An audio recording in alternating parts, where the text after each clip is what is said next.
Saudara, Anda masih bersama kami di Kompas Petang, saudara.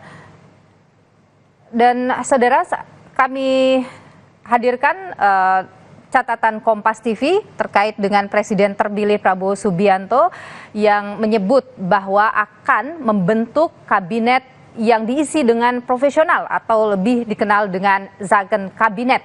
Dan saudara, hal ini dia sebutkan di tengah kondisi banyaknya partai politik yang merapat usai pemilu. Lantas bagaimana kemudian mewujudkan visi Kabinet Zaken? Lengkapnya dalam catatan Kompas TV berikut ini.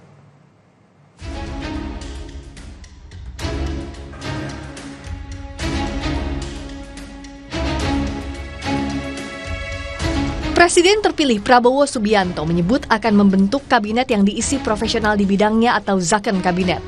Jelang pelantikan Presiden dan Wakil Presiden terpilih 20 Oktober mendatang, Badan Legislasi DPR dan pemerintah menuntaskan pembahasan revisi Undang-Undang Nomor 39 Tahun 2008 tentang Kementerian Negara dan segera membawanya ke rapat paripurna. Salah satu isu yang mencuat adalah soal penambahan jumlah kementerian. Ketua Majelis Permusyawaratan Rakyat Bambang Susatyo mengungkap adanya rencana penambahan jumlah kementerian dari 34 menjadi 44 kementerian. Bambang bahkan menyebut nama sejumlah politisi calon menteri Prabowo. Bicaraan di banyak warung kopi, PAN dapat kursi 5 menteri. Jadi salah satunya adalah Mas Yoga.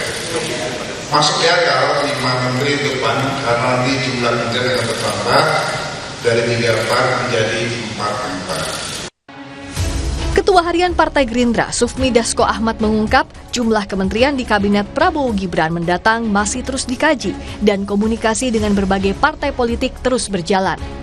Dasko memperkirakan nomenklatur dan posisi menteri bakal tuntas sekitar 7 hari sebelum pelantikan Prabowo Gibran.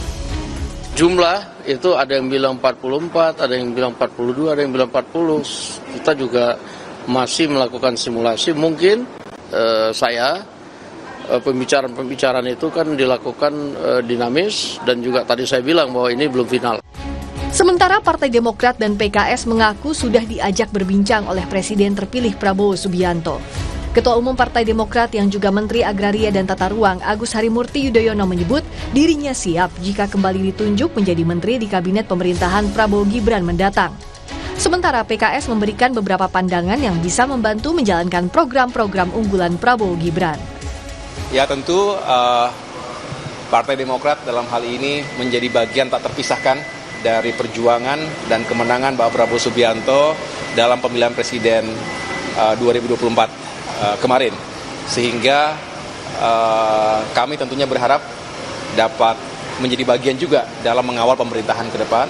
Dan ini juga yang diharapkan dan ditugaskan oleh beliau kepada kami, keluarga besar Partai Demokrat termasuk saya sendiri tentu harus siap menjalankan tugas apapun yang diberikan oleh beliau. Pimpinan hanya berkomunikasi secara kebangsaan ya. Kita menyampaikan pandangan ke depan terkait Indonesia, terkait pembangunan Indonesia maju. Ya tentu PKS juga punya harapan-harapan. Presiden terpilih yang juga Ketua Umum Partai Gerindra Prabowo Subianto sempat membocorkan siapa saja yang akan mengisi kabinet pemerintahan yang mendatang. Saat penutupan Rapimnas Partai Gerindra akhir Agustus, Prabowo pun meminta izin Jokowi agar sebagian di antaranya kembali bertugas di kabinet Prabowo Gibran. Pak, maaf Pak, karena Bapak pilih orang-orang hebat, mungkin sebagian dari mereka di kabinet saya Pak nanti ini. Tapi saya sudah tahu akal kalian. Kalau diajak Pak Jokowi, kami mendahului Pak. Kami akan jemput Bapak. Bukan jemput Bapak, dia takut diajak itu. Penyusunan komposisi kabinet baru jadi hak prerogatif Prabowo sebagai presiden terpilih. Dengan visi kabinet Zaken di tengah kondisi menampung banyak parpol sejak pemilu, pemerintahan baru harus memastikan presiden terpilih dapat menjalankan tugas tanpa tekanan pihak manapun termasuk partai politik. Tim Liputan, Kompas TV. Kabinet Zaken muncul pada tahun 1955 sebagai respon terhadap ketidakstabilan politik pasca pemilu saat penyusunan kabinet bergantung pada banyaknya partai dalam koalisi. Pada masa itu, saudara, Kabinet Zaken dibentuk berdasarkan keahlian menteri yang ditunjuk dari kalangan profesional, bukan representasi dari partai politik tertentu.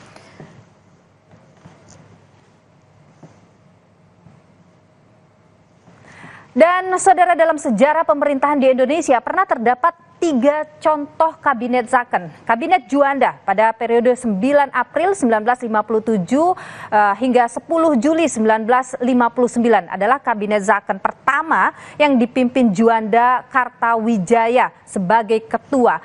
Kabinet ini berhasil menetapkan lebar wilayah Indonesia menjadi hingga 12 mil dari garis pantai terluar.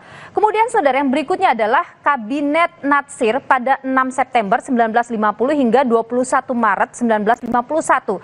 Dan juga yang berikutnya ada Kabinet Wilopo pada 3 April 1952 hingga 3 Juni 1953. Dan saudara, apapun bentuknya Kabinet Prabowo nanti, Zaken atau bukan, yang harus dipastikan adalah Prabowo setelah dilantik menjadi presiden bisa menjalankan tugasnya secara leluasa. Komposisi menteri di kabinet adalah kewenangan penuh seorang presiden dan alat bagi presiden mewujudkan semua janji kampanye. Di dalam hak prerogatif terkandung tanggung jawab seorang presiden yang akan membentuk arah bangsa tanpa ada tekanan dari banyak pihak, termasuk dari partai politik dan siapapun yang sudah berada di luar pemerintahan. Perimbangan kekuasaan sebagai bentuk kontrol bisa dioptimalkan di DPR. Itu pun harus dipastikan profesional, bukan lagi transaksional. Demikian saudara catatan Kompas TV kali ini. Sampai jumpa pekan depan. Dan saudara, usai jeda di Kompas Petang, informasi terkini terkait dengan gempa magnitudo 5,3 mengguncang Sukabumi, Jawa Barat akan